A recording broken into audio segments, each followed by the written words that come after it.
episode of Stay Human America, we walk the streets of Prescott Valley, Arizona.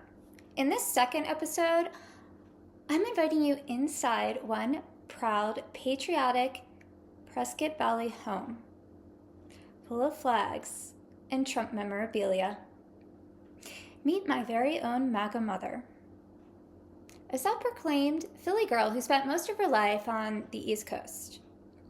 During the pandemic, Kathy moved out west to settle in Trump Valley, Arizona, with her husband, where she would be closer to her two children. One of those children is me, her Democratic daughter.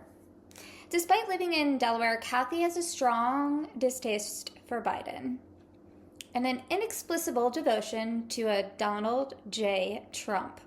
We're here today to understand her viewpoint.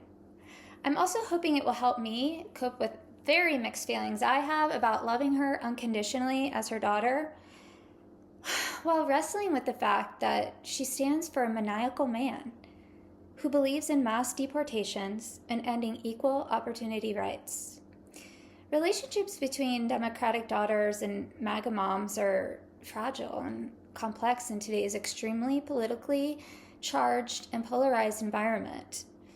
Will ours survive? Hi, Mom. Hi, my beautiful daughter. And can you explain a little bit about your political party affiliation? I know you mentioned in previous conversations that you consider yourself an independent. Right. So my whole life, I basically was a registered independent until Bush and McCain ran against each other. And I didn't like Bush. So I registered as a Republican so I could vote against him in the primary. So you're a registered Republican then? Yes. Do you remember the first time you became interested in Trump when he started sparking your interest? 2016.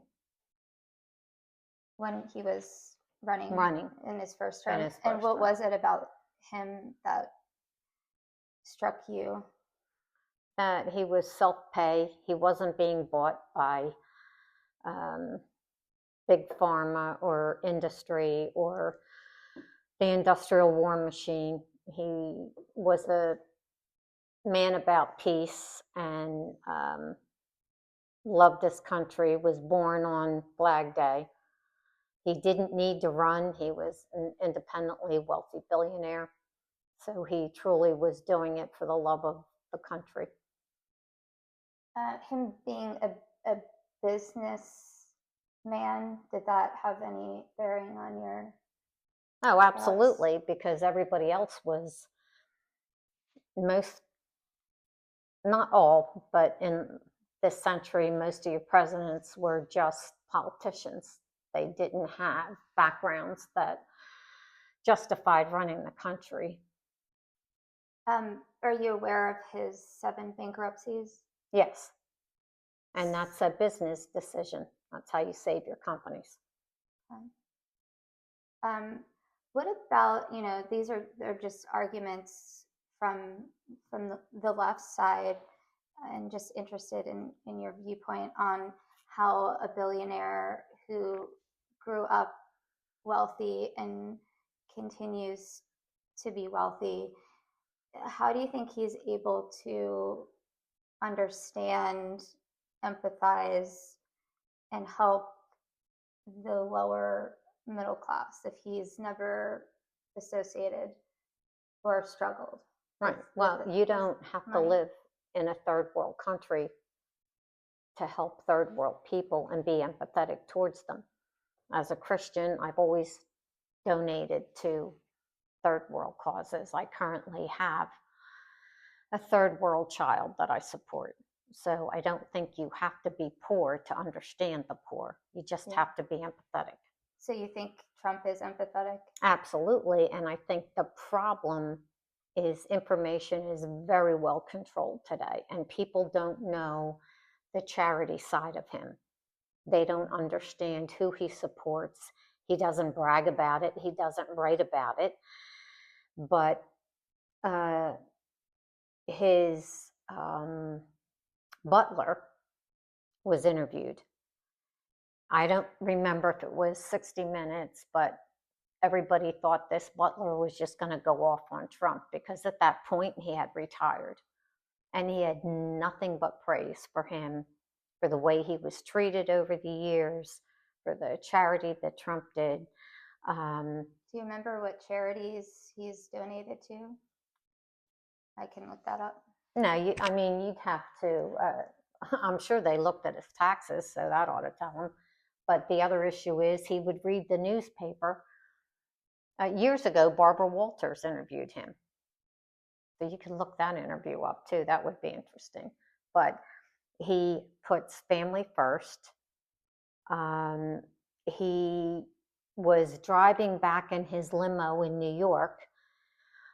His limo broke down, and there was no obvious sign of who was in the limo, but there happened to have been a tow truck driver nearby. So he stopped and offered to help the driver. He fixed the tire. At that point, Trump got out of the car, asked him his information, and paid off his house. He didn't have to do that, but that's what he does. He reads the newspaper. He sees who needs help. He's the only one who reached out to our 13 dead Marine families. The current president never did it. We had 13 dead Marines in Afghanistan for no reason, and he immediately reached out to those families and still reaches out to them. Yeah, so it seems like there's a sort of pride and admiration. I would even say you're enamored with the president. Like, what makes you so devoted to him? The fact that he's a fighter, not just for himself, but for the country. Who else would get shot in the head and not give up? And then try to get shot again and not give up? Try to get shot? No, he didn't try, but they tried. The deep state tried to get him not once, but twice. I don't necessarily think somebody's susceptibility of getting shot at equates to them being a good person. It could signify that they're a very radical, figure that is conjuring up a lot of turmoil. I don't But who condone that right type of violence. But I'm like, to me, I don't, from what I know, I don't know anyone that wants to shoot me. Like, so it's almost like, why? Yeah, but you're not a billionaire. Why is that a positive attribute of his personality? Anyway. It's a positive attribute because he didn't give up. Anybody else would have been terrified and just dropped out of the race. But he refuses because he knows the race. He was in it once. They've done everything to him, taken him to court, raided his house. Well, he's a felon. No, he's not a convicted felon. Convicted is the word. In liberal New York with fake DAs. Can you explain your viewpoint on the first 100 days of Trump and during this administration? What do you think in general? Is America better, worse, the same? Definitely better. I realize the controversy over the tariffs, although I'm not a financial major. We don't have to be a financial major to know that there's everything's more expensive. Yes, and how expensive were eggs when the last administration was in? And what was the crime rate when the last administration was in? I care more about crime than I care about money because I'd like to live to spend my money. Do you care more about eggs than crime? No, I care more about crime than eggs. I can buy a chicken. Are you saying crime is down? Yes. Are there any statistics out there that validate? Yes, I mean, talk to the governors of the border states. Okay. Um, And Colorado. Aside from him being a business leader, what makes you think that he's a credible leader? His character, his I like his sense of humor. I think people don't understand him. He's got an amazing sense of humor, and most people that are angry at him don't take the time to read about his whole history. Just recently, the Philadelphia Eagles were welcomed to the White House because of their championship win this year, and he didn't care what their political affiliation was because it was about honoring the number one team, and the team in turn honoring the office of the presidency, not the president, the office. Okay. So I see you have a Trump tchotchke with you. Obviously, being your daughter, I am around you, and you have some other paraphernalia, Trump paraphernalia at your house. Where do you get it from, and why do you have it? Well, for my birthday, my niece bought me the 32-ounce Trump tumbler, and it works perfectly in Arizona to stay hydrated. Do you know where she got it from? Online. Can I see it? And then I saw that you had some like Trump earrings and stuff. Yes. Looks like it's juggy. So you like to publicly display your pride and your support for the president.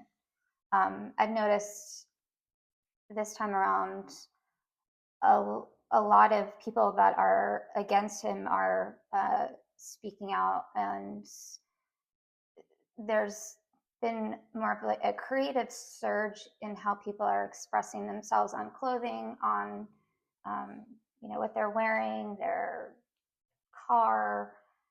So it's kind of interesting how we've almost commoditized the presidency, because that's not how it's been in history. No, but during a campaign, there was always buttons and pins and things. But the world is in such turmoil now that people were so disgusted over what happened in the last 4 years that it was like a last hope for him to get in and turn things around. Did you buy his coin when he came into office? No. What other kinds of stuff do you have? I have earrings, couple t-shirts. What do your t-shirts say? Trump train, but that was from the last 2016. Mm-hmm. And then I have a t-shirt that says Irish Girls for Trump. You being a woman, and he has female supporters. Does it offend you at all how he treats women? No more than Clinton. So 2 wrongs don't make a right. Exactly. I agree. But I don't feel that he, quote, treats women. I think he is a billionaire, and the women have to take responsibility because they willingly went with him. What about how he addresses women? In what way? Like, how does he address them? Are you talking about the video from back in 2016? Mm-hmm. That doesn't bother you? No, it's locker room talk. I don't like it, but it's not the first time I've heard it. I worked for the airlines with all men for 10 years, so. Okay. So moving on about the tariffs, I'm not going to say I'm super financially savvy, but they are very not just controversial, but they're causing an uproar in our economy, Mm-hmm. and they're also with international relations. So when he builds a platform on giving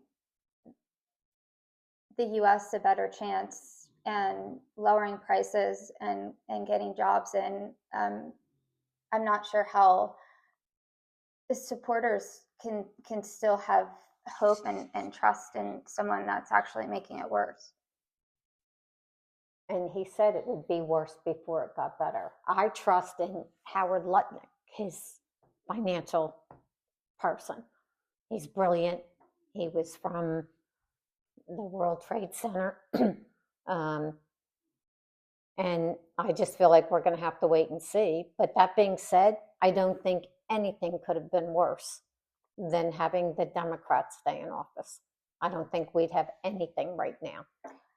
So it's almost kind of like the economy is almost like an addiction, like when you're addicted to alcohol or drugs, it has to get really, really bad. You almost have to hit rock bottom before you can build back up. Is that kind of your thoughts on the economy? No, but as a senior citizen, I value my Social Security, and I don't appreciate the lies that are being put out about the Social Security when, in fact, it was the left that used a lot of that money to support tens of millions of illegals, putting them up in five-star hotels. I'm not familiar with that information. If you want to send it over, I would love to read about five-star resorts in New York City. Yeah, I'm not familiar with that. Where did you hear about that? Well, it's on the news feeds that I watch. What information sources do you tap into? I watch news, podcast. I love podcasts, so I do Tucker Carlson, I do Joe Rogan, Roseanne Barr occasionally. I get the Epic Times newspaper delivered once a week. I try to watch a little of CNN as much as I can stomach. What do you mean by little? Well, I'll watch it to see what their take is on whatever the event is that happened that day. To get an opposite view. Viewpoint. Yeah. Just CNN. And then PBS. PBS, that's good. Yeah, I mean, when you were rattling off other sources, the majority of them are, conservative, right, Republican, pro-Trump.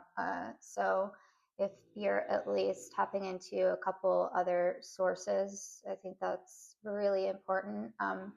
That's kind of what I'm trying to do, is figure out how we're living in this society that is so completely different, not just in our views, but the way we speak about facts and information and events. It's so confusing, right, to me.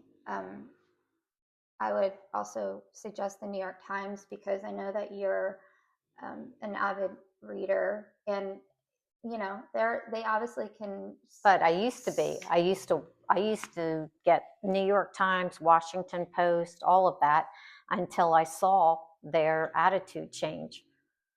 Well, and now the only reason I'm asking, or I'm suggesting that, is because they're one of the only news organizations that I know that boil politics down to an individual level. They make it personal. They interview people who have been directly affected by policy. And when you speak about politics in abstract terms, people can't relate. But when you hear about someone losing their job or not being able to get hospital care for their husband who's a vet, those things, because I know you have empathy and compassion, you can't not be touched by that. Absolutely. I don't want to see anybody lose their job. I don't care who they are. But are you aware of how many people Obama deported? How many people lost their jobs under the Clinton administration? This isn't anything new to the government. It's just it is in the sense that when we're talking about deportation, they did not have a zero tolerance policy. They had a process and they had checks and balances, and they did not do things against the judicial system's mandates. So do you know that for a fact? Have you looked at the over 1 million deportations that Obama did? He was known as the deporter in chief. What I'm trying to explain, the difference is that Trump has a zero tolerance policy, and he's not vetting quote unquote criminals. He's disappearing them. He like no other president in history has done that. They go through a process. He has a point system. Are you aware of the 300,000 missing children that came through the border? They're disappearing. Can we stay on subject, please? I'm just trying to tell you the difference, because I understand that Democrats also deport, and we're not arguing the fundamental viewpoint of whether we're all immigrants and whether all of them should be gone. Because if that's your viewpoint, I can see how you're like, well, it doesn't matter that he's disappearing them. They should be gone anyway. But it scares me that a president can use that kind of power to go against the Supreme Court and ship people to El Salvador and disappear them, and now he wants to do that to Americans. But disappear, in quotes, came from the left. It's a narrative that the left put out there. It's true. Nobody has disappeared. They have been taken to prisons from their country of origin. They didn't belong here to begin with. And they were murderers and rapists. Not all of them were. A few of them. But some of them actually were like citizens here and got scooped up by ICE because they were under this scoring system that ICE uses. Oh, you have a tattoo? Well, that might be a gang affiliation. Let's give you 4 points. They're very arbitrary and subjective, and it's not scientific, and mistakes are being made left and right, and it's people's lives that are at stake. Right, just like it was people's lives that were at stake on January 6th when people got thrown into prison with We'll get to that, but I'm also like, it's costing America, not just ruining people's lives, but it's costing us as taxpayers billions of dollars to fund the military and the Border Patrol and all these private prison organizations that are now popping up, and private planes that are shipping, and who knows how much the El Salvadorian president is getting. So all this stuff costs a shit ton of money. Right, just like it did to bring them in. How do you think they got in here? They didn't just swim across the river. They were flown in. Okay, I'm not familiar with that information. So well, it's true. You can look it up. In the dark of night, all over the country, they were flown in. They didn't walk from El Salvador. Who flew them in? Obama, Biden, whoever was in at the time. It's a known fact. What would be their motivation for doing that? Votes. Well, there was a lot of Hispanic votes this time for Trump, which Yes, I and that's wonderful. still can't explain. But Well, why would you have to explain it? You're looking down on a group of people because they're Hispanic and voted for Trump. That's called freedom of speech. They could vote for whoever they wanted. So why is it wrong for them? I'm trying to understand why people that are not directly benefiting and suffering. How were they not benefiting if their jobs were affected? Their jobs are affected, and just having brown skin is, if you're not white and you're not male, like, you're considered a lesser than in Trump's eyes. No, you're not. Trump has more minorities working and has had for him than you know. And women in particularly. The top engineer in his country in his company for over 20 years. He's got his token people. 20 years is not token. He wants quality, not quantity. Well, he also fires them left and right, and blames them for his wrongdoings, and then rehires them. So,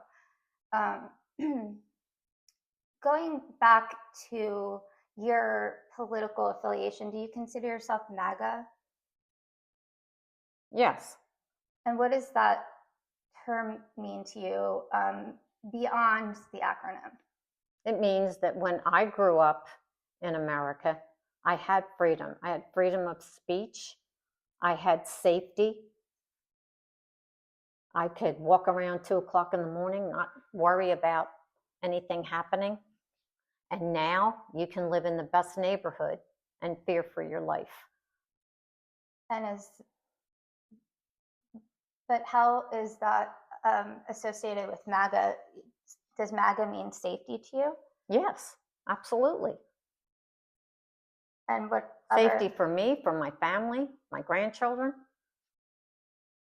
So you believe the deportations are making America safe again? Yes, absolutely. It's been proven.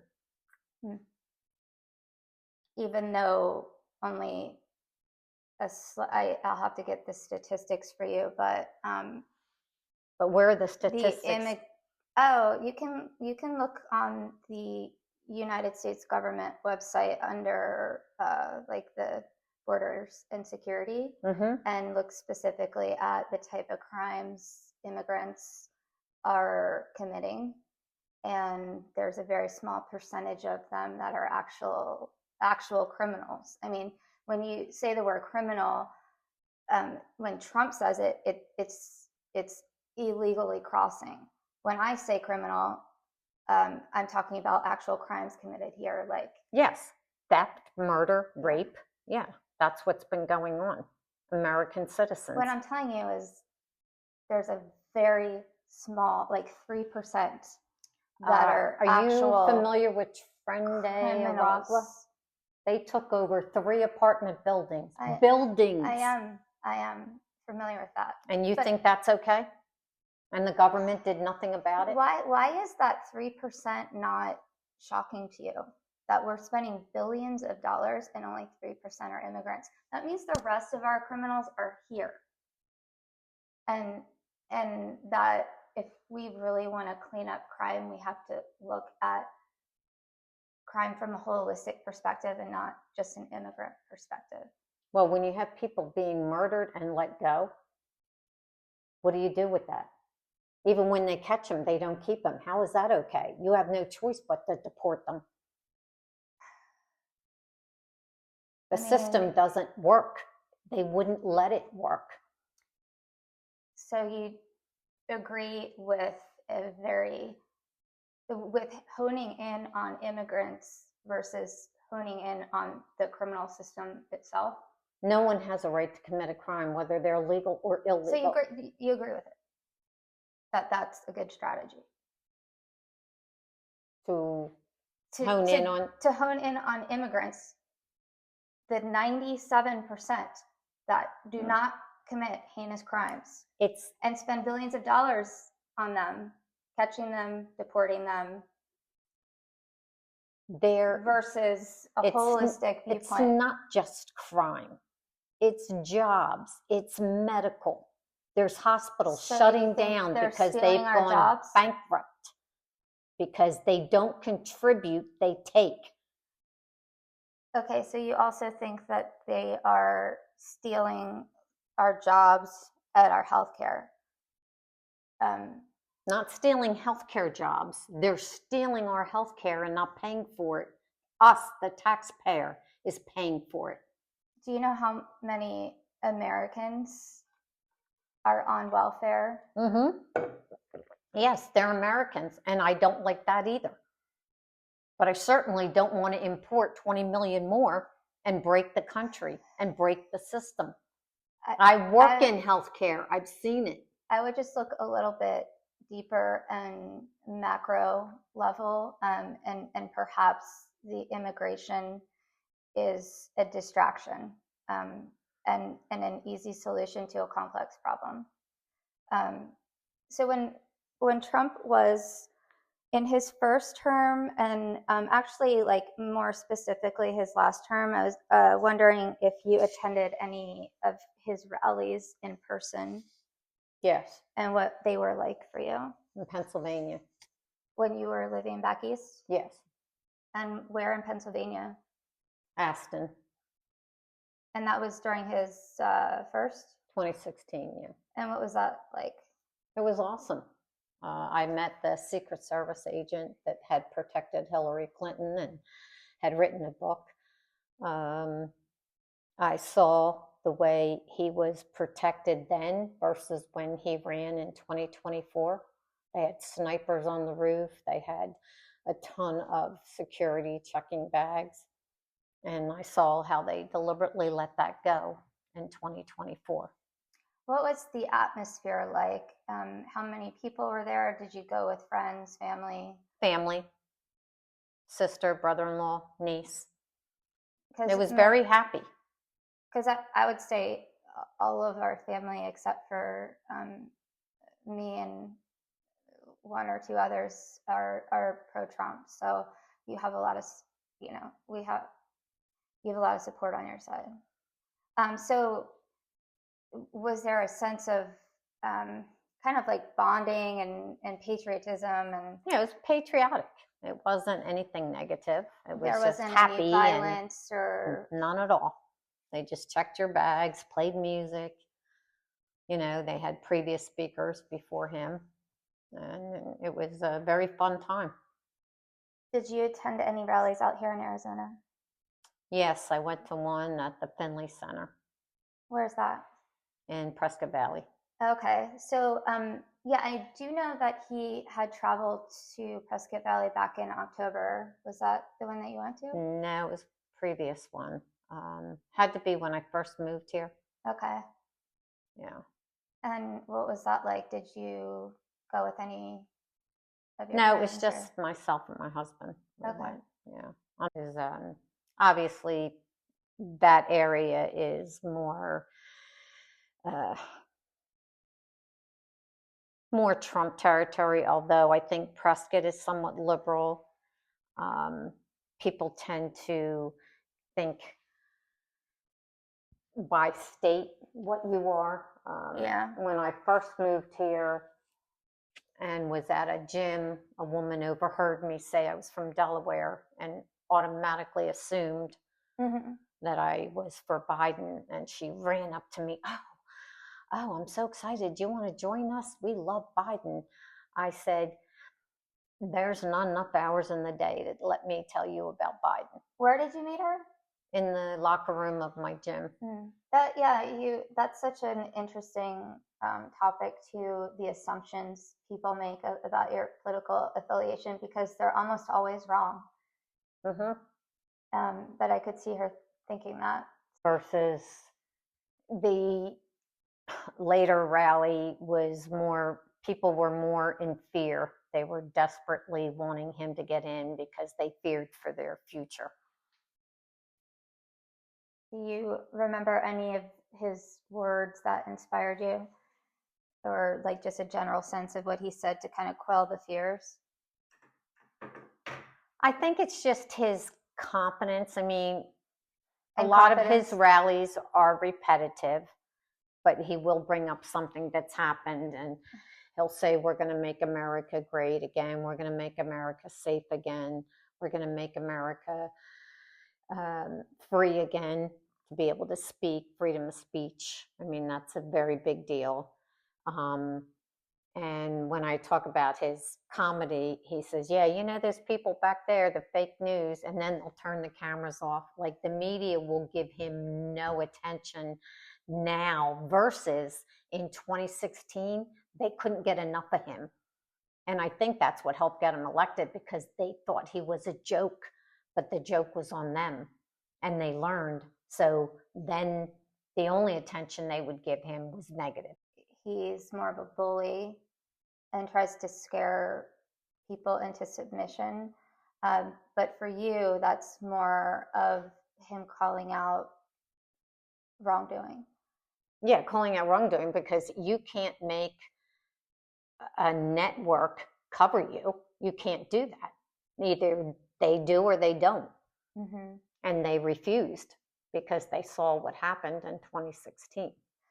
Going back to what you said, repetitive, I do agree with you on his repetition. And have you noticed how he says certain phrases over and over and over? And he usually does it about 3 times. Mm-hmm. That's a psychological strategy, right, to imprint those words into people's brains. So mm-hmm. I just wanted to point that out. When you mentioned also to me in one of our discussions that you don't listen to Fox News anymore, and I grew up with that blaring in your house. Why did you stop listening to it? I didn't stop. I only follow, I'll record it and just watch random parts of it, because it's very repetitive. Each show has the exact same thing on. Yeah. So if there's a major news story that day, I'll try to see who's got who on. But you said that it was too left for you. I said it was turning. And when the icing on the cake for me was when they fired Tucker Carlson. He had a $10 million contract. Why did they do that? Why did they just let him go? Because he refused to give up his freedom as a reporter or TV host. And when they couldn't control him and couldn't control the news. Were they trying to censor him? Is that why they fired him? Yes, because he exposed what really happened on January 6th. How did he expose? He had video, and they didn't want him to show it, and he did, and he was gone the next day. I mean, so thank you for bringing up January 6th, because I don't know if you knew this, you probably did, that I've been living in a blissful bubble called California most of my life, and haven't really had any interest or need to be in politics. I've been very apolitical my whole life. So for me, it's digging back into history to see how the world has gotten so messed up. And January 6th, when we talked about it the first a few weeks ago, I started watching YouTube videos, documentaries, and was just so repulsed at how Americans treated our Capitol and our law enforcement and our senators and congressmen, and then Trump inciting violence and not doing anything about it.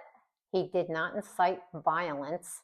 He is on video saying, please protest peacefully Go back and look at the video. The narrative came But out of the left.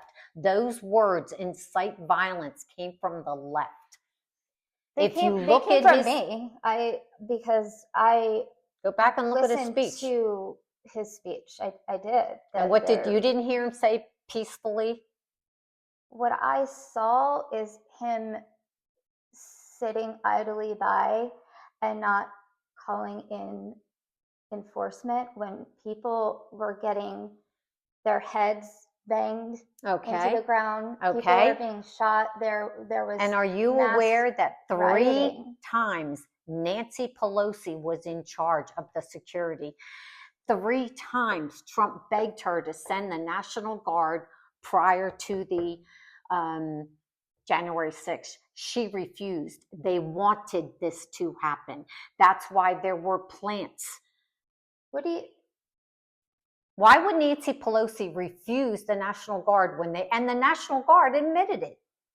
That's what I'm saying. There's too much information that's not being shared. This is a narrative that's being controlled. But there was no thought about people didn't. Nancy, Trump, no, even the quote unquote peaceful protesters, because there were some of them, but it was these radical groups done under cover. So Nancy had no idea that this was going to happen. Nancy knew everything, and Nancy deliberately refused. How could to she authorize know that a radical group that she's not a part of is going to come to the Capitol and smash? Because everybody knew the mood of the country. Everybody knew people were mad over the controlled fake election. No one knew that was going to happen. No, everyone knew, including the CIA that covered up the Hunter Biden laptop. 51 security people signed off that it was fake when they knew it wasn't. This goes very deep, very deep. So you think that it was set up by the Democrats to make Trump look bad?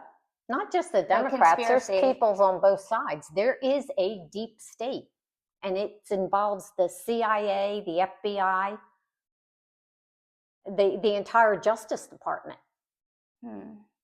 Yeah, why do you think they're all gone? I'm interested in these radical groups because there are a lot out here in Arizona, and they operate very undercover and very secretively, and Trump sees them as his personal military, doesn't regulate them, even though they are inciting violence.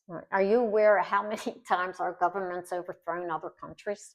Nothing to do with Trump? That's off subject. No, it's not subject. It's fact. Go back and look at history. So can we stick to the subject, which is January 6th? So your take on it is it's a conspiracy. What, January 6th? Yeah, totally. What about criminals, using that word objectively, because they are criminals, right? They infiltrated the Capitol and were violent and had. Did you see the video? No. My question is Trump pardoning them okay with you? He didn't pardon everyone, most of them, and they deserve to be pardoned because they were put in jail without even a trial. Some of them had cancer and were refused treatment. Some of them were taken out of their homes. All they were doing was standing there. We have people that are breaking into the Capitol and threatening people's lives and bashing in heads, and they're getting pardoned. Well, I want you to show me whose head they bashed in and who they killed. That is the narrative that was put out. I would love to watch a documentary with you. And are you disappointed in my viewpoint? No, I told you St. Patty's Day. We have to agree to disagree. I mean, I can say that I'm disappointed in your viewpoint and the rest of the families, but I still love you guys. Like, you can be disappointed and also still care about someone. Right. But I think if you had the knowledge we had, that you would have a different view. I don't think so. So if you saw video of the Capitol Police opening the doors and welcoming people and leading them to the Senate, that wouldn't faze you? That was after they broke in, and they were already in the building. Well, are you aware of the plants that were in the crowd, encouraging them to come in from the FBI, CIA, etc.? There were people in the crowds that they know. They even put a fake bomb that nobody just knew what happened to it. No, and I think like we can definitely have. I would love to see your footage and send me links to things, because I want to know where you're getting this information. And Wow. that is the problem. It We is. are all consuming different information, and that was the problem in general with the left, why they didn't want Trump to get in, because both they knew sides. he was going to expose all of it. He hasn't. He's He exposed has. himself, and so I'm trying to do exactly what is difficult to do, and explore both sides, and see if I change my mind. Right. I'm not asking you to change your mind. Like you said, we have to be respectful of each other's feelings. So do you also believe he won the election, the 2020? Yes. Mm-hmm. I So do. you think but that was I'm a glad, conspiracy too? I'm glad that he didn't get in then, because I think it's so much more effective now. If he made that all up, just hypothetically. Made what up? Made up winning, like made up this conspiracy that, like, for 2020? Yeah, just because he can't lose. Right. Do you think he still should have been able to run again? I don't believe he made it up. I mean, that's a big if, because they had too much control over the computers. They had too much, in Philly alone, they had suitcases with like just feeding. They're feeding these ballots that were never even folded. They were just printed and feeding them into the machine. I don't know if you watched his rally back in 24. It was like, so after October 13th, 2024, he's in Prescott Valley, and he's talking about the ballot counts, and this is where you say his humor comes up, and humor, there can be sarcastic, I get it, but truth to it, where he says, well, I'm not going to contest this election because I'm already up, and that wouldn't benefit me. It's right. Just really telling. And he jokes about a third presidency, and the idiots on the left go crazy. He knows he's not going to run a third time, but he says it just to antagonize people. Yeah, he's very, but it's what the news media picks up too. Yeah, that's what they thrive on. Bad attention is attention. Flag next to the American flag flying in the air that said 2028 Trump. And I was like, well, that's just somebody being ridiculous. I mean, I wouldn't do that. Yes, it is. I mean, because it's like, it's almost this invigoration for Trump supporters, but it is devastation for the left, because it's like we can't even, like, the first 100 days have been so unbearable, like, to even think about the next 8 years. So well, to me it was psychological. A gift. And so my last question is, what's your outlook for the future of America over his term and beyond? And I actually just have one more question after that. Well, I feel like he has an amazingly talented cabinet. So in that regard, I'm very hopeful. And as a Christian, I pray every day for him and for our country. And beyond that, there's nothing I can do. I want to consume your information based on like this interview, and I want to show you some of my information. Right. because that's what's That's missing. fair.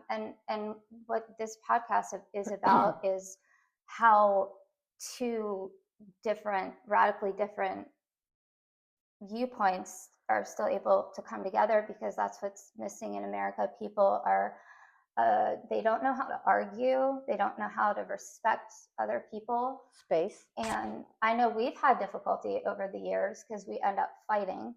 And don't forget, the number one factor in that election was COVID. It was deliberately put out to interfere with this election, and that is a whole nother show. Yeah, and it sounds like you're very, like, there's a lot of conspiracies out there, and a lot of information that is hard to really verify. So I'm trying to stick to facts here. Do you affiliate with anyone outside of your peer group? Do you have are they mostly Republicans? Are they mostly Trump supporters? Or do you have any family, friends that are? All of my friends are Democrats. We just don't talk politics. Here? No, not here, but all my friends that I talk to regularly back east. And you just don't bring up politics because No. they know. I respect that they have their beliefs. They respect I have mine. Have you tried in the past? Yeah, I'll say a few things, and they're not informed. Like, I'm obsessed with it, so I obviously have more information, and I'm not gonna discount their feelings. So they're more feelings based and less factual based, you would say. And so because they're surface, you're not able to really glean any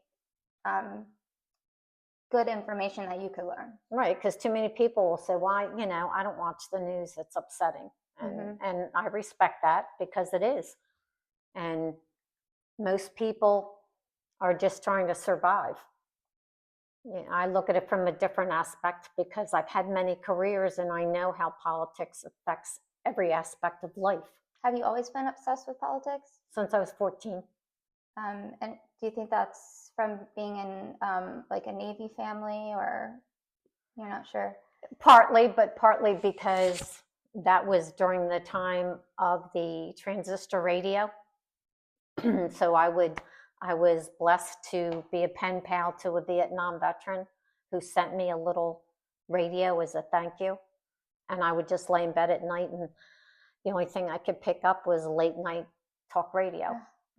That's interesting. Yeah, because I grew up with you listening to talk radio, and you still have the old school ones that have so much static. And I always wondered, like, so for you, it's like a personal memento. Would you agree that people can be wrong? Like, absolutely, I'm wrong sometimes. You're something. Yes, absolutely. What if, like, again, this is just hypothetical, everything you thought about Trump ended up being wrong, and he was this tyrant. He was a totalitarian. He only cared about himself. He was a sociopath. He was using the presidency to get richer, deporting innocent immigrants and Americans, increasing crime, increasing inflation, all these things.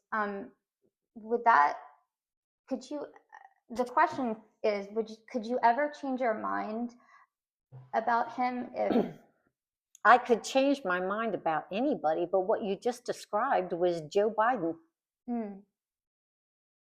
Nobody got richer than Biden. Him, his son, his family.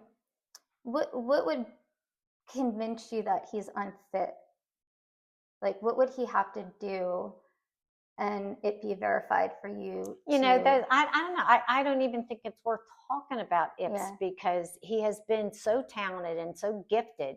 He's never done anything to harm the country. He's only tried to help the country, and in particularly, like, the military. He's trying. I know people hate Doge, but I worked for the government for 10 years. I know how wasteful they are, and I don't want my tax dollars being wasted. I want it to go to good health care, Everybody, I don't care rich or poor, deserves good health care. So I think that a strong military to protect our country. We're living in different times of nuclear war. It's a whole different. The tax dollars are currently going to private contractors to help. They always have. They always immigrants. Have. That's where all that's of our how they got shipped going. in. They got shipped in by private planes. All right. Well, I think we're done, but I thank you so much, and I love you. Thank you, my daughter. I love you.